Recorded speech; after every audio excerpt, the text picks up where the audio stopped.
Hello friends, welcome back to my channel Priyasha Deb. আশা করি সকালে ভালো আছে, আমিও খুব ভালো আছি। আর এখানে আমার মা ষষ্ঠীর জন্য বানানো স্টার্ট করে দিয়েছে। এদিকে ধান থেকে চাল বের করে দিচ্ছিলাম মাকে, মার সাথে একটু হেল্প করে দিচ্ছিলাম আমি আর বাবা। আর এখানে মা বানাতে বসে গিয়েছে আর খুব সুন্দর করে বানায়, আমার খুব ভালো লাগে। নানান রকম ফুল, করম চা সব নিয়ে মা বসে গিয়েছে ঝুড়ির মধ্যে। তো এই ফ্লাওয়ারগুলো দিয়েই মা বানাবে, নানান রকম রোজের কালার আর হচ্ছে হোয়াইট কালারের ফ্লাওয়ার। তো এগুলো সবগুলো মিলিয়েই মা বানাবে, জারবেরা টারবেরা সব কিছু। আর এখানে আমার ছোট্ট ববি সোনা, ও বসেছিল দেখছিল, ও খুব অসুস্থ। আর এখানে দেখো বানানো কমপ্লিট, মা দুটো বানিয়েছে। আর মার বানানো এত ভালো লাগে, পাড়ার লোকও কয়েকজন আছে যে মাকে বানাতে দেয়। তো মার বানানো আমার খুব পছন্দ হয়। আর তোমরাও বলো একটু কমেন্টে যে মার বানানো কেমন। এবার আমিও মার সাথে ষষ্ঠীর নিয়ম পালন করলাম। আমি ফার্স্ট টাইম এবার করলাম, কারণ এর আগে আমি কখনোই করিনি। তো আমারও ইচ্ছে করলো এবার করার, তাই আমিও করলাম মার সাথে।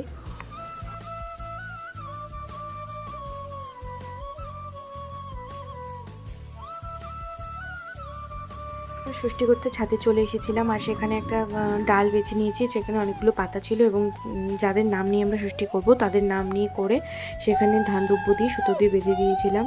এবং আমাদের এখানে তো আমাদের সামনে নদী পুকুর নেই, তো সেই কারণে আমরা কল দিয়ে কাজটা সেরে নিয়েছি। আর তার মধ্যে ঠাকুর মশাই তাড়াতাড়ি চলে এসেছিলো, তো সেই কারণে আমরা ধমাধম আয়োজনটা অ্যাকচুয়ালি কাকিদের ঘরেই হয়েছিল। তো ঠাম্মাই করেছে সেখানে জামাই ষষ্ঠী। আর যেহেতু পিসিরা আসবে বলে কাকিদের ঘরে সব কিছু আয়োজন করা হয়েছে, তো সেখানেই পুরোহিত চলে এসেছে। তো সেখানেই মা সব বানা দিয়ে এসেছিলো এবং মাও সেখানে ছিল, সবার সাথে কাজ করছিল। তো আমিও সেখানে চলে গেলাম। পুজো হওয়ার পরে প্রসাদ দিচ্ছিল, তো প্রসাদ নিয়ে তারপরে ষষ্ঠী নেওয়া হলো। তো বাবা কাকা সবাই এখানে বসে গিয়েছিলো ষষ্ঠী নেওয়ার জন্য, আর ওখানে পিসুরা খাচ্ছিল। তো ঠামা দিতে বসলো বাবাকে, কাকাকে, সবাইকে। আর জানো তো, আমাদের ষষ্ঠীর যে প্রসাদটা দেওয়া হয় সেটা হচ্ছে কাঁঠাল পাতার মধ্যে দেওয়া হয়, আর সেটাই আমাদেরকে দিচ্ছিল। আর আমার একটা ছোট্ট বোনু, কাকির মেয়ে, তো সেও ওখানে ষষ্ঠী দিতে বসেছিল। ও খুব আনন্দ পাচ্ছে যে এগুলো নতুন ফার্স্ট ওরও সাথে হচ্ছে। আর আমাকেও পিসি সুতো বেঁধে দিচ্ছিল, এটা আমার বড় পিসি।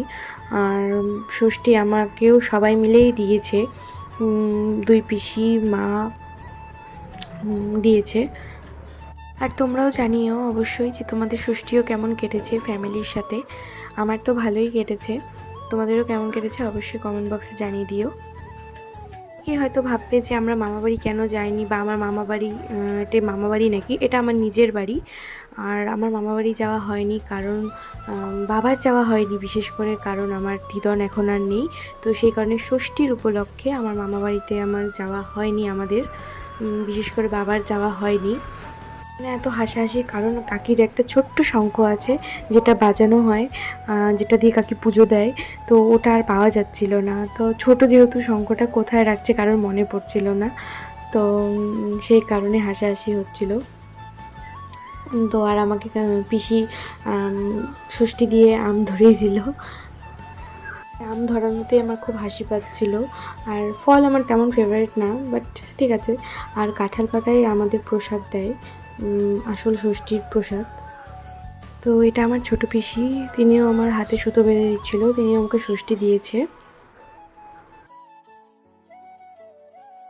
এবার আমার অনেকগুলোই ষষ্ঠী সুতো পরা হয়েছে, অনেকেই দিয়েছে, তাই জন্য আমার পুরো হাত ভরে গিয়েছিল।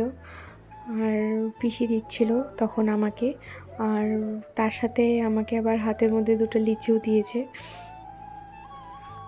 আমি সবাইকে একজন একজন করে প্রণাম করে নিচ্ছিলাম। তো এবার মাও আমাকে দিয়ে দিয়েছে, মার ভিডিওটা করা হয়নি। আর এবার ঠাম্মা মাকে দিচ্ছিল, তো সেটাও ভিডিও করা অত হয়নি। কাকিকেও দিচ্ছিল, সবাইকেই দিচ্ছিল, পিসিদেরকে, কাকিকে, বাবা মাকে সবাইকেই দিচ্ছিল। এদেরকে দেওয়ার পরে এবার আমার মা ঠাম্মাকেও দিচ্ছিল। তো সবাইকে সবার দেওয়া হয়ে গেছিলো। তারপরে আমি মা বাবা দুজনকেই দিচ্ছিলাম, মা বাবা বসেছিল, যেহেতু মা বাবার জন্য আমি করেছিলাম, তো সেহেতু মা বাবা দুজনকেই দিচ্ছিলাম। আর বলছিলাম বাবাকে বারবার মাথা ঠান্ডা হোক, মাথা ঠান্ডা হোক, কারণ বাবার মাথা একটুতে চট করে গরম হয়ে যায়, মারও খুব গরম হয়ে যায়, তাই দুজনকে বলছিলাম যে মাথা ঠান্ডা হোক, সাইড। আর আমার ব্লগটা ভালো লাগলে অবশ্যই তোমরা কমেন্ট করবে কেমন লেগেছে। আর ভালো লাগলে অবশ্যই চ্যানেলটিকে সাবস্ক্রাইব করে দিবে এবং কমেন্ট করে জানিও তোমাদের ষষ্ঠীটা কেমন কেটেছে। আমার তো ভালো কেটেইছে, আর তোমাদেরও কেমন কেটেছে তোমরা অবশ্যই কমেন্ট বক্সে আমাকে জানাবে। আর আমার ব্লগটা ভালো লাগলে অবশ্যই একটা সাবস্ক্রাইব দিয়ে দিবে, লাইক কমেন্ট করবে। ওকে প্রণাম করার পরে আমার আরেকটা বাড়িতে মেম্বার আছে যে ববি সোনা, সবার মাঝখানে তো নেওয়া যায় না, তাই তাকে বাড়িতে আলাদাভাবে দিয়েছি, মা দিয়েছে। আর ওকে না দিলেও হয় না, কারণ ও আমাদের সাথেই থাকে, ও আমাদের একজন মেম্বার, তাই আর ও আমাদের খুব আদরের। তো আজকের মতন টাটা।